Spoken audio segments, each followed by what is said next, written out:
to go over my winter checklist that I have done for my first winter here in New England. We typically get some pretty harsh winters. Tomorrow's going to be like 23 degrees with like a -2 wind chill, and that's only Thanksgiving.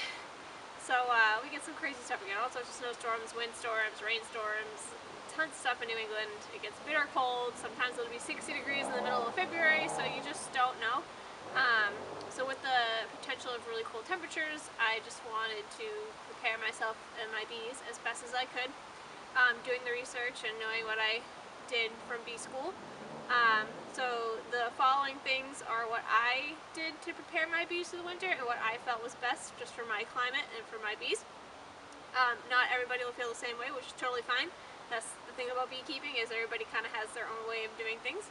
So yeah, we will go over each step in my little checklist here.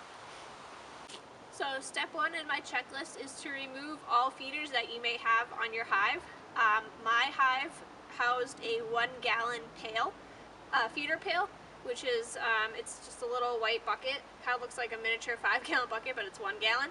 And you fill it with sugar syrup and you tip it over, and then a little bit drains out, but then the suction stops it, and it kind of acts like a bubbler. And so the bees will come up through the inner cover to feed through that. And it is housed by this this deep box here, which you may have seen in some of my photographs earlier on in the season, maybe during the springtime. It might have been in some videos for when I was doing some fall feeding. So I had put this, right on top of my inner cover, and put the pail in here. And then the telescoping cover went on top of this. So this has now been removed, and it has been replaced with my Vivaldi board.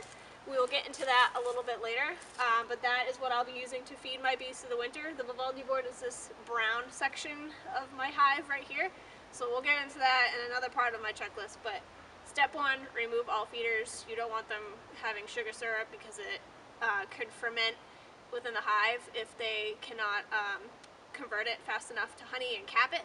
So we don't want any sugar syrup in there. Remove feeders. Step 2 in my checklist is to make sure that all entrance reducers are on. This is kind of step 2 and 3 combined for my hive, because what I have here is an entrance reducer that also acts as a mouse guard. Mouse guard is step 3. A normal entrance reducer looks like, let me grab it real quick. So this wooden piece here is what a lot of people use for entrance reducers. During the fall and the spring, they'll set it to this larger opening so that bees can get out and have more airflow. In the winter, you're supposed to set it to this little tiny notch opening here that's a lot smaller. That way mice can't really get in, but as you may have seen in a video that I posted, they can technically really get in there if they wanted to. They can chew the outside of the hole there. So some people put hardware cloth over there, so which is fine. I decided to go with this metal mouse guard that also acts as an entrance reducer. So the reduced entrances, as you can see, are these little notches here. So just a single bee can get through there. It's metal, so the mice cannot chew through the holes to work their way inside. Mice in New England can definitely be a problem, and especially when it's in the wintertime and they're looking for warm places to be, which is the hive.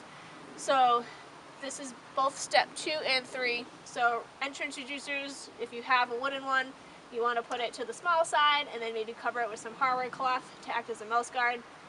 Step 3 would be putting on your mouse guard.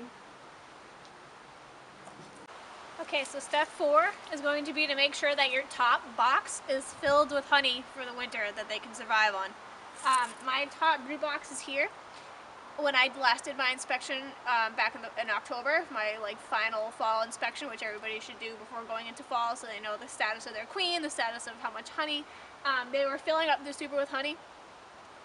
I was kind of nervous about leaving them with what they had, so just being a first-time beekeeper and being a little terrified of going into winter, I decided to leave them with a full honey super as well that they had filled during the spring and the summer. This is something I ended up harvesting another super. This is the one that I didn't harvest, so I left them with the full honey super. Not everybody does this. A lot of people say that it's better to go in with less space because of the cold. I took a chance. I'm going to see how the bees get through the winter with the super on. I kind of thought of it as I'd rather them have too much food than not enough food, because they don't always come up to and break cluster in order to get to the supplemental feeding. So they have honey in both this box and this box. So I'm hoping that's enough for them. This box weighs a ton. The honey super also weighs a ton. They've been eating through their honey super, I've noticed, so I think with the combined, you know, amount of like honey here, it should be okay. Another thing you want to check is to make sure you have no empty boxes on your hive. The only empty box you should have is on the bottom. That's normal. The queen, this is more of like where the queen lays eggs, and because she stops laying this time of the year, there is nothing left for the bees to do down there.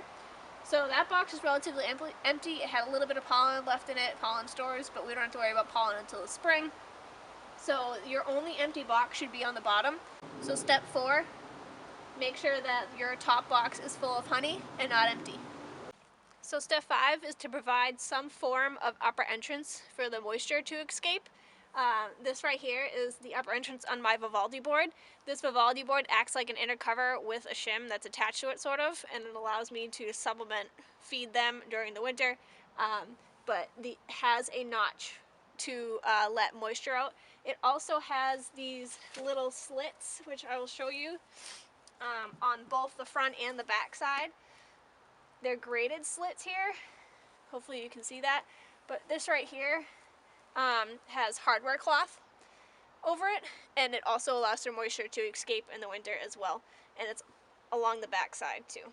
So again, step 5, make sure that your hive has some sort of adequate ventilation. Okay, so step 6 for my hive is going to be this Vivaldi board. Otherwise you can call it or some people call it a quilt board. Something that will catch the condensation that rises from the hive from the warmth of the bees in the winter, and then falls back down, potentially could fall back down on the bees. So in order to do this, we have, this is what is called the Vivaldi board. So as you can see, some of my ladies, I'm peeking through right now, but this Vivaldi board acts as a feeder and also a quilt board. It has a hole in the bottom there, right here, and then this little square grate that has hardware cloth over it that goes on top, where I can put fondant in for supplemental feeding. And then I just put this layer of burlap on top. So in the winter, what the heat is going to do is it's going to rise from all my boxes, come up through the hole in this cover, come up through the grate, hit the top of the telescoping cover, and then drip back down onto this burlap. And the burlap should wick up the moisture and soak it up. I will come check it probably every week to see and make sure it's not, completely soaked, and to make sure that it's working. The moisture can also escape through the grates of the Vivaldi board, but that make sure you provide some sort of quilt or wicking or insulation for the condensation of your hive. That would be step 6.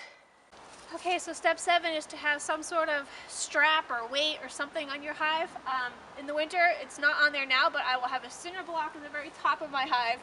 I will also have ratchet straps that go through the cinder block and secure the hive to the hive stand. And then as you can see, we also ratchet strap the stand to the ground because we're worried with the roof on top here that, if we ever get some kind of crazy nor'easter, the wind could take it.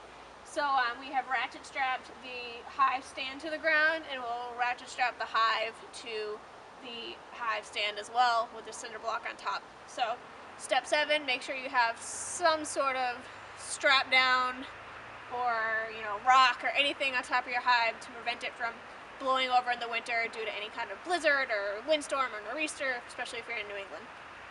So that is step 7. So for step 8, you want to make sure that you have your hive tilted in some sort of way that in case that there's any water that comes down through the hive, any sort of moisture, that it will go out of the hive due to the tilt. So I have these little blocks here and here. I could actually probably tilt it slightly more. I might want to do that. But right now it's, it's lifting it about a ½ inch off of the hive stand, and my hive is tilted forward. That way any water will run out of the hive and not stay in there and cause, coldness and that sort of thing. Step 8, tilt your hive.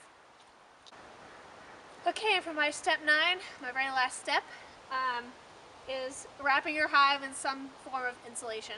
A lot of people in New England will use tar paper. Some people will do this where it's like, this is called a bee cozy. It's actually like a branded thing that you could buy on like any of the main, bee websites, bee sellers. But this basically just looks like a trash bag that has like insulated, it's like actual like house insulation, and it goes around the hive. It's going to be 23 degrees tonight, or it's going to be 23 degrees tomorrow and even colder tonight, and the wind chill is going to be within the negatives. So I'm putting it on now, and I'll probably end up taking it off for a couple days because the temperature is supposed to go back up until like the 40s and the 50s. So I think it's a little unnecessary at that temp, but I'm putting it on for tonight and also for the purpose of this video to show you what it looks like. I tried to find one that would house 2 deeps and a super. Supposedly this one was good for a deep, a medium, and a super. So I figured it might work. It does, it covers the super a little bit, but not completely, but that's okay. When you do put a wrap on, you want to make sure that you're not covering up any of your ventilation holes. So with the Vivaldi board, I don't want to cover up my little notch here, and I don't want to cover up these slits. Obviously, it's way down here, so it's fine. The bees can still get in and out of their entrance if needed. Just lift it up a little bit, you can see it. So yeah, this is just a wrap. Some people go without them completely, and they don't think they're necessary. I want my bees nice and toasty as much as possible. It gets cold here, so I'm hoping this will be okay. So that's my plan. That's my step 9. It's kind of optional, but wrap your hive, step 9. So that, my friends, is my 9-step winter checklist I have done for my hive and for my bees for winter here in New England. I hope you enjoyed it. Feel free to leave comments if you think that I'm doing anything incorrectly or that there's something that I'm missing and should be doing. Again, this is my first year of beekeeping, so this is all very new to me. I'm only going by what I have watched and read about and learned in bee school and have consulted with other people in Facebook groups about. So it's all very much, I'm trying to take in as much information as possible, applying it to how I feel works best for my hive and for my climate. So yeah, I hope they do okay. I'll be definitely updating people during the winter on the Wilderness Facebook page on their health and condition, making sure everybody knows that they're okay, because I will probably be here every week to check on them. I bought a little thermal camera for them, to check them without having to open the hive in the winter, so that should be going pretty neat. So I'll definitely post some pictures around that. But yeah, again, subscribe if you like my videos, and thanks so much for watching.